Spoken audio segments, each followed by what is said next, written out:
So hello guys what's up, I hope you are doing well.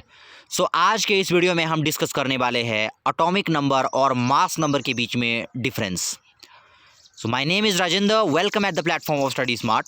तो चलिए करते हैं स्टार्ट आज का टॉपिक। तो आज का हमारा टॉपिक है atomic number and mass number. Atomic number और मास नंबर को बताने से पहले मैं आपको बता दूं कि एटम्स क्या है। एज यू नो कि एटम जो है स्मॉलेस्ट यूनिट होते हैं किसी भी एलिमेंट की। मतलब कोई भी एलिमेंट आप ले लीजिए, उसकी जो स्मॉलेस्ट यूनिट होगी उसको हम एटम कहते हैं। सो जो एटम है हमारे पास, या हम ये भी कह सकते हैं सिंपल शब्दों में कि जो हमारे सराउंडिंग में हम जितनी भी टाइप की चीज़ें देखते हैं वो सारी की सारी जो है एटम्स के मिलने से बनी होती है। मींस उनकी स्मॉलेस्ट यूनिट जो है एटम होती है, ठीक है ना। अब एटम भी हमारे पास एक टाइप के नहीं होते, एटम हमारे पास अलग अलग टाइप के होते हैं। अब जितने हमारे पास पीरियोडिक टेबल में एलिमेंट है उतने ही टाइप के हमारे पास एटम होंगे। अलग अलग एलिमेंट का अलग अलग एटम होगा ना। जो ये एटम्स होते हैं ये एक दूसरे से डिफरेंट होते हैं। एक एलिमेंट का एटम दूसरे एलिमेंट के एटम से जो है बिल्कुल भी सेम नहीं होता। ना तो उसका एटॉमिक नंबर सेम होता और ना ही मास नंबर उसका सेम होता। अब ये एटॉमिक और मास नंबर क्या है ये इस वीडियो में हम देखेंगे ना। आपको पता है, आप लोअर क्लासेस में पढ़ चुके हो कि जो एटम है तीन चीज़ों से मिलकर बनता है। फर्स्ट हमारे पास होते हैं इलेक्ट्रॉन, सेकंड हमारे पास होते हैं प्रोटॉन और थर्ड हमारे पास होते हैं न्यूट्रॉन। सो ये अरेंज किस तरह से होते हैं? तो जो एटम होता है हमारे पास कुछ इस तरह से होता है। पहले तो होता है इसमें न्यूक्लियस, ठीक है। तो न्यूक्लियस के अंदर होते हैं प्रोटॉन्स और न्यूट्रॉन्स, दो चीज़ें होंगी न्यूक्लियस के अंदर, ठीक है ना। इस तरह का होगा, इस तरह का हमारे पास एटम होगा। जैसे सबसे पहले तो होगा हमारे पास न्यूक्लियस, उसके बाहर होंगे हमारे पास पाथ, सर्कुलर पाथ। उन पाथ में क्या होगा? इलेक्ट्रॉन घूमेंगे, ठीक है। अब जो न्यूक्लियस होता है उसके अंदर होते हैं प्रोटॉन और न्यूट्रॉन, ठीक है। मान लीजिए यहाँ पर 3 प्रोटॉन है, ठीक है। मान लीजिए यहाँ पर कितने प्रोटॉन है? 3 प्रोटॉन है। मैंने कोई एक एटम बना दिया, मान लीजिए मैंने कार्बन का ही बना दिया, ठीक है। जैसे मान लीजिए 3, मैंने 3 प्रोटॉन ले लिए, ठीक है। 3 प्रोटॉन ले लिया। अब ध्यान से आपको पहले मैं ये एटॉमिक नंबर आपको बताता हूँ, ठीक है। पहले मैं आपको एटॉमिक नंबर बताता हूँ। सबसे पहले मान लीजिए मैंने प्रोटॉन कितने ड्रॉ किए? प्रोटॉन मैंने ड्रॉ किए 3 प्रोटॉन मैंने ड्रॉ किए और 3 मैंने न्यूट्रॉन ड्रॉ किए, ठीक है। 3 मैंने प्रोटॉन ड्रॉ किए, 3 मैंने न्यूट्रॉन ड्रॉ किए, ठीक है। एक बात आपको याद रखनी है कि नॉर्मल केसेस में क्या होता है, नंबर ऑफ जो प्रोटॉन होते हैं हमारे नंबर ऑफ न्यूट्रॉन के बराबर ही होते हैं, ठीक है ना। ज़्यादातर केसों में हमारे नंबर ऑफ प्रोटॉन जो है नंबर ऑफ न्यूट्रॉन्स के बराबर होते हैं। लेकिन हर बार ये ज़रूरी नहीं कि न्यूक्लियस के अंदर जितने प्रोटॉन हो उतने ही न्यूट्रॉन भी हो, ठीक है। मतलब प्रोटॉन तो सेम होंगे, प्रोटॉन जो है प्रोटॉन का नंबर फिक्स होगा, न्यूट्रॉन का नंबर फिक्स नहीं होता, ठीक है ना। अब जितने जितने हमारे पास एक न्यूक्लियस के अंदर प्रोटॉन है, ज़रूरी नहीं कि उतने ही हमारे पास न्यूट्रॉन भी हो। हालांकि मैक्सिमम केसेस में दोनों बराबर होते हैं, ठीक है। लेकिन एक बात आपको याद रखनी है कि किसी भी एटम के अंदर जितने हमारे पास प्रोटॉन होंगे उसके बाहर उतने ही इलेक्ट्रॉन होंगे, उसके बाहर इतने ही इलेक्ट्रॉन होंगे। जैसे यहाँ देखिए कितने इलेक्ट्रॉन है हमारे पास, कितने प्रोटॉन है हमारे पास अंदर? 3 प्रोटॉन है। 3 प्रोटॉन अगर हमारे पास अंदर है तो हमारे पास बाहर जो है 3 इलेक्ट्रॉन होंगे।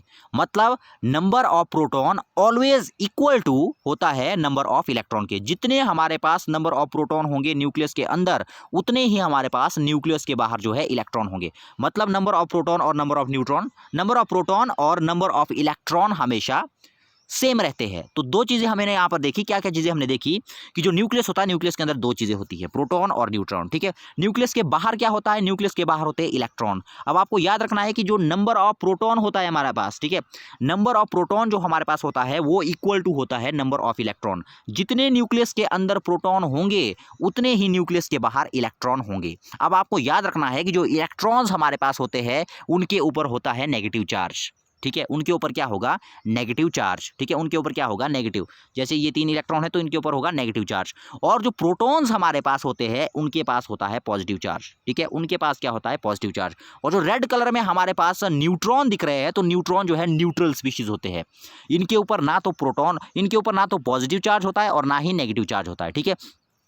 अब आप इस तरह से भी समझ सकते हो कि ठीक है, यहाँ देखिए प्रोटॉन 3 है, ठीक है। प्रोटॉन के ऊपर कौन सा चार्ज है? पॉजिटिव चार्ज है, ठीक है। अब हमें पता है कि जो हमारा जो ये वर्ल्ड है यहाँ पर हर चीज़ जो है स्टेबल होने की कोशिश करती है, ठीक है ना। हमारा जो ये वर्ल्ड है इसमें जो है हर चीज़ स्टेबल होने की कोशिश करती है। यहाँ पर 3 मेरे पास प्रोटॉन थे, इनके ऊपर पॉजिटिव चार्ज था। अब ये स्टेबल कैसे हो सकते हैं? ये तो अनस्टेबल है, ठीक है। स्टेबल कैसे हो सकते हैं? स्टेबल ये तब हो सकते हैं जब इनको 3 नेगेटिव चार्ज मिल जाए। जब 3 पॉजिटिव 3 नेगेटिव चार्ज के साथ मिल जाएंगे तो ये न्यूट्रल हो गया, ठीक है। तो ये एटम हमारा क्या हो जाएगा? न्यूट्रल हो जाएगा, ठीक है। न्यूट्रल हो जाएगा मीन्स स्टेबल हो जाएगा, ठीक है। इसीलिए जितने हमारे पास प्रोटॉन होते हैं न्यूक्लियस के अंदर, उतने ही हमारे पास न्यूक्लियस के बाहर इलेक्ट्रॉन होते हैं किसी भी एटम के अंदर, ठीक है। अगर मान लीजिए अगर मान लीजिए हमारे पास एक एटम के अंदर, अगर मान लीजिए हमारे पास एक एटम के अंदर 5 जो है प्रोटॉन है, तो उसके बाहर जो है 5 इलेक्ट्रॉन होंगे। अगर एक एटम के न्यूक्लियस के अंदर 10 प्रोटॉन है तो उसके बाहर इलेक्ट्रॉन भी 10 होंगे, ठीक है ना। सो जो प्रोटॉन है, ये मैंने आपको कहा कि न्यूट्रल स्पीशीज होती है, इनके ऊपर कोई भी चार्ज नहीं होता, ठीक है। मैंने ये भी आपको बताया कि मैक्सिमम केसेस में जो है नंबर ऑफ प्रोटॉन और नंबर ऑफ न्यूट्रॉन बराबर होते हैं, लेकिन हर बार ये ज़रूरी नहीं कि हर बार बराबर हो। कुछ हमारे पास कई एक्सेप्शन ऐसी आती है जहाँ पर देखने को मिलता है कि नंबर ऑफ प्रोटॉन जो है नंबर ऑफ न्यूट्रॉन से अलग हो जाते हैं, ठीक है ना। तो ये फिक्स नहीं है कि नंबर ऑफ जो प्रोटॉन है हमारे पास नंबर ऑफ न्यूट्रॉन के बराबर होंगे। हालांकि ये फिक्स है जितने हमारे पास न्यूट्रॉन होंगे उतने, जितने हमारे पास प्रोटॉन होंगे, जितने न्यूक्लियस के अंदर प्रोटॉन होंगे उतने ही न्यूक्लियस के बाहर इलेक्ट्रॉन होंगे, ठीक है ना। उतने ही न्यूक्लियस के बाहर इलेक्ट्रॉन होंगे, ठीक है। तो अब हम देखते हैं, अब हम आते हैं एटॉमिक नंबर पर। किसी भी एटम का एटॉमिक नंबर क्या होता है, ठीक है ना। किसी भी एटम का एटॉमिक नंबर क्या होता है? मान लीजिए कोई हमारे पास एटम है, उसके अंदर 2 हमारे पास क्या है? प्रोटॉन है, ठीक है। 2 प्रोटॉन है और 2 हमारे पास क्या है? न्यूट्रॉन है। 2 हमारे पास प्रोटॉन है और 2 हमारे पास न्यूट्रॉन है। अब आपको पता है कि एक एटम के अंदर जितने प्रोटॉन होते हैं उतने ही उसके बाहर क्या होते हैं? उतने ही उसके बाहर क्या, ये इस तरह से नहीं होते, मैं सिर्फ बता रहा हूँ, ठीक है। ये जो इलेक्ट्रॉन होते हैं गोल गोल घूमते रहते हैं। अब आपको क्या याद रखना है कि जो ये इलेक्ट्रॉन है ना, जो ये इलेक्ट्रॉन होते हैं यहाँ पर, अब आप जब आगे पढ़ेंगे, जैसे ही आप क्लास 11th में आगे बढ़ते जाओगे तो आप पढ़ोगे ऑर्बिटल के बारे में, ठीक है। वहाँ पर आपको इसके बारे में क्लियरिटी पता लग जाएगी। मैं यहाँ पर सिर्फ रिप्रेजेंट करने के लिए बता रहा हूँ, ठीक है। तो यहाँ पर कितने प्रोटॉन है मेरे पास न्यूक्लियस के अंदर? 2। अगर 2 मेरे पास प्रोटॉन है तो न्यूक्लियस के बाहर इलेक्ट्रॉन कितने होंगे? 2, ठीक है। तो आपको याद रखना है कि किसी भी एटम का एटॉमिक नंबर क्या होता है, उस एटम के अंदर कितने प्रोटॉन है उसको कहते हैं उसका एटॉमिक नंबर। जितने उसके अंदर प्रोटॉन होंगे वो होता है उसका एटॉमिक नंबर। अगर किसी एटम के अंदर 2 प्रोटॉन है मतलब उसका एटॉमिक नंबर है 2। अगर किसी प्रोटॉन के अंदर 3 जो है हमारे पास प्रोटॉन है मतलब उसका एटॉमिक नंबर है 3, ठीक है। अगर किसी न्यूक्लियस के अंदर हमारे पास है 4 न्यूट्रॉन मतलब 4 प्रोटॉन, तो उसका मतलब है कि उसका एटॉमिक नंबर है 4, ठीक है। इलेक्ट्रॉन से कभी भी हम अंदाज़ा नहीं लगाते, इलेक्ट्रॉन से एटॉमिक नंबर का अंदाज़ा नहीं लगाया जाता। अंदाज़ा हम किससे लगाएंगे? डिटर्मिन हमेशा जो है इलेक्ट्रॉन जो है डिटर्मिन नहीं करते कि जो हमारा एटॉमिक नंबर कितना होगा। डिटर्मिन कौन करेगा? डिटर्मिन करेगा प्रोटॉन, ठीक है ना। डिटर्मिन करेगा प्रोटॉन, क्योंकि इलेक्ट्रॉन की जो संख्या है ना, ये घटती बढ़ती रह सकती है, ठीक है ना। ये इलेक्ट्रॉन की संख्या जो है घट बढ़ सकती है, लेकिन प्रोटॉन की संख्या कभी घट बढ़ नहीं सकती, ठीक है ना। इलेक्ट्रॉन की जो प्रोटॉन की संख्या है वो कभी भी घट बढ़ नहीं सकती, ठीक है। इसलिए जो है किसी भी एटम का एटॉमिक नंबर को फाइंड करने के लिए हम प्रोटॉन्स को लेते हैं, ना कि इलेक्ट्रॉन को, ठीक है। तो इसका मैं आपको एक जीता जाता एग्जाम्पल देता हूँ। पहले आप ये समझ लो, ये तो आपको पता लग गया ना एटॉमिक नंबर क्या है। एटॉमिक नंबर क्या है? किसी भी एटम के न्यूक्लियस के अंदर कितने प्रोटॉन है उसको हम कहते हैं उसका एटॉमिक नंबर, ठीक है। अब हम ये देखते हैं कि इलेक्ट्रॉन को हम क्यों नहीं लेते। हम कह रहे हैं कि एक न्यूक्लियस के अंदर किसी भी एटम के न्यूक्लियस के अंदर जितने प्रोटॉन होंगे वो होगा उसका एटॉमिक नंबर। तो अब हमें पता है कि जो प्रोटॉन और न्यूट्रॉन है वो तो बराबर होते हैं, तो हम ये क्यों नहीं कहते कि जो जितने इलेक्ट्रॉन होंगे उतना ही इसका एटॉमिक नंबर होगा। तो इलेक्ट्रॉन को कभी भी जो है एटॉमिक नंबर डिटरमाइन करने के लिए यूज़ नहीं किया जाता। क्यों नहीं किया जाता? फॉर एग्जांपल मान लीजिए मेरे पास क्लोरीन है, ठीक है। कोई भी एटम ले लीजिए, इस तरह से मैंने ले लिया, मान लो कोई भी एटम मैंने ले लिया, मान लीजिए मैंने ले लिया ए, कोई भी एटम मैंने ले लिया ए, किसी भी एलिमेंट का मैंने एक एटम ले लिया ए, ठीक है। मान लीजिए इसका एटॉमिक नंबर है आपका 3, ठीक है। हाइपोथेटिकली आई एम स्पीकिंग, ठीक है। इसका एटॉमिक नंबर मैंने कितना माना? 3, ठीक है। अब आपको पता है कि जितना एटॉमिक नंबर होगा, ठीक है, जितना एटॉमिक नंबर होता है जितने हमारे पास एटॉमिक नंबर मींस प्रोटॉन, जितने प्रोटॉन होंगे 3, ठीक है। प्रोटॉन कितने हैं? 3, ठीक है। एक बात आपको और याद रखनी चाहिए, इसको मैं बाद में बताता हूँ, पहले इसके बारे में कंप्लीट कर लेते हैं पहले इसको। एटॉमिक नंबर हमें पता लग गया, एटॉमिक नंबर क्या है, जितने हमारे पास न्यूक्लियस के अंदर क्या होंगे, जितने हमारे पास प्रोटॉन होंगे, ठीक है। अब इसको रिप्रेजेंट किससे किया जाता है, इसको रिप्रेजेंट किया जाता है सिंबल Z के साथ, ठीक है ना। इसको रिप्रेजेंट किया जाता है सिंबल Z के साथ, ठीक है। Z के साथ इसको रिप्रेजेंट किया जाता है एटॉमिक नंबर को। अब इसको लिखते कैसे हैं, मान लीजिए हमारे पास कोई भी एलिमेंट दिया है इस तरह से, ठीक है। मान लीजिए कोई एलिमेंट दिया है A, ठीक है, तो यहां पर लिखा जाता है इसको, तो इसको यहां पर लिखा जाता है Z, ठीक है। इसका जो पैर है, कोई भी एलिमेंट हमारे पास दिया है, इसका जो पैर होगा यहां पर इसको लिखा जाएगा, ठीक है। Z मींस, Z का मतलब क्या होता है, अब यहां पर एटॉमिक नंबर नहीं हम लिखेंगे, हम क्या लिखेंगे, यहां पर Z लिखेंगे। Z मींस एटॉमिक नंबर, ठीक है। अब यहां पर इसके सिर के पास जो लिखा जाता है उसको कहते हैं A, ठीक है, A। अब यहां पर A से आपने ये एटॉमिक नंबर को इस तरह से कोरिलेट नहीं करना है कि एटॉमिक नंबर जो है Z होगा, ठीक है। एटॉमिक नंबर क्या है, Z। और ये A क्या होगा हमारे पास, A हमारे पास है मास नंबर, ठीक है ना। A को हम क्या कहते हैं, मास नंबर, ठीक है। A हमारा है मास नंबर, Z हमारा क्या है, Z हमारा है एटॉमिक नंबर, ठीक है। ये जो एक्सप्लेनेशन है वो लास्ट में बताता हूं मैं आपको, ठीक है। पहले इन दोनों टर्म्स को क्लियर कर लेते हैं हम, उसके बाद लास्ट में करते हैं, ठीक है।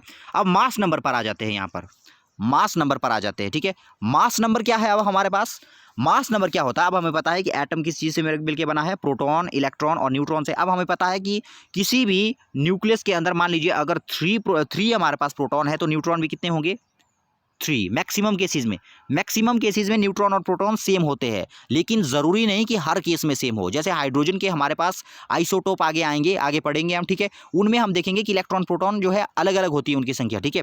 अब हमें ये पता है कि मान लीजिए कोई प्रोटॉन है, कोई हमारे पास एटम है, उसके अंदर 3 हमारे पास इलेक्ट्रॉन दिए है न्यूक्लियस में, उतने ही हमारे पास प्रोटॉन है, ठीक है। अब इसके बाहर आपको पता है कि 3 अगर प्रोटॉन दिए है तो इलेक्ट्रॉन भी कितने होंगे, बाहर 3 दिए होंगे, ठीक है। अब याद कीजिए जो हमने एटॉमिक नंबर पढ़ा, एटॉमिक नंबर क्या था, एक न्यूक्लियस के अंदर कितने प्रोटॉन है उसको हम कहते थे उस एटम का एटॉमिक नंबर, ठीक है। मास नंबर किसको कहते हैं, number of proton plus number of neutron. उसके न्यूक्लियस के अंदर, किसी भी एलिमेंट के न्यूक्लियस के अंदर कितने प्रोटॉन है प्लस कितने न्यूट्रॉन है, उनको हम कहते हैं उस एलिमेंट या उस एटम का एटॉमिक, उस एटम का मास नंबर, ठीक है ना। मतलब उसके अंदर कितने, मतलब इन दोनों का सम। जैसे यहाँ पर देखिए अगर मान लीजिए ये मेरे पास कोई एटम है तो इसका जो एटॉमिक नंबर है, एटॉमिक नंबर इसका कितना है, 3 है, क्योंकि इसमें 3 प्रोटॉन है, 1 2 3। अगर इसका मास नंबर मैं कहूँ तो मास नंबर कितना है, अब देखिए देखिए इसके अंदर प्रोटॉन कितने हैं, 3 प्रोटॉन है, न्यूट्रॉन कितने हैं, 3 न्यूट्रॉन है, 3 और 3 कितने हो गए, 6 हो गए, ठीक है। मतलब इसका मास नंबर कितना है, मतलब इसका मास नंबर है हमारे पास 6, ठीक है। एटॉमिक नंबर होता है कितने न्यूट्रॉन है न्यूक्लियस के अंदर, मास नंबर मतलब है उस न्यूक्लियस के अंदर कितने न्यूट्रॉन है प्लस उस न्यूक्लियस के अंदर कितने प्रोटॉन है, ठीक है ना। अब हमेशा मैंने ये भी कहा आपको कि जितने प्रोटॉन हो जरूरी नहीं कि उतने ही न्यूट्रॉन हो, ठीक है। सो अब यहां पर आ जाते थे हम, यहां पर मैं आपको बता रहा था,